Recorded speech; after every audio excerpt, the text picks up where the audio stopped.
کاکا شهید فاونډیشن بانی او د کلا عبدالله ګلستان سیمې نواب احمد خان شل کاله پس وطن ته د واپسۍ په وخت کاکا شهید فاونډیشن د یوې خصوصي دستوري اهتمام کړی و چې پکې په لوی کچ اچکزۍ کام سره تعلق لرونکو سره عامو پښتنو هم ګډون کړی و. دستوري ته د راتګ په وخت کلا عبدالله ګلستان سره تعلق لرونکو خلکو د احمد خان د هرکلي په وخت سره د خوشحالۍ اظهار کړی و.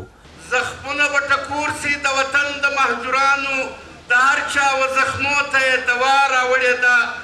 دستوري ته وینا په وخت را بللی شوي رفیع الله کاکړ ماهر تعلیم ډاکټر عمر عزیز بشمول نورو میلمنو احمد خان ته خپل د عقیدت او د مینې پیرزونې په خپلو ویناګانو او په شعرونو کې وړاندې کړي. خپلو خبرو په وخت راغلي میلمنو د احمد خان واپسي د کلا عبدالله ګلستان روښانه سباون سره تعبیر کړی چې زموږ تقریبا په سلا والکوان چې موږ دوی سپانسر کړي دي هغه په یونیورسټیانو کې سبقونه وایي سکولونه دي هلته خلاص ګرامر او انګلیش کو ایجوکیشن دی نو دا رقم اوس موږ نور چې هم کوم دغه کوو نو د دې اغیزه په ټوله علاقه کې خپریږي. د تعلیم په حواله سره د انیشیټیوز دی الریډي احمد خان پبلک سکول چې کوم دی هغه روان دي. اوس خان صاحب چې کوم راغلی دي د الته یو افتتاح کوي تقریبا داسې 20-25 ایکړ مځکه ده په هغه باندې احمد خان ایجوکیشنل کمپلیکس او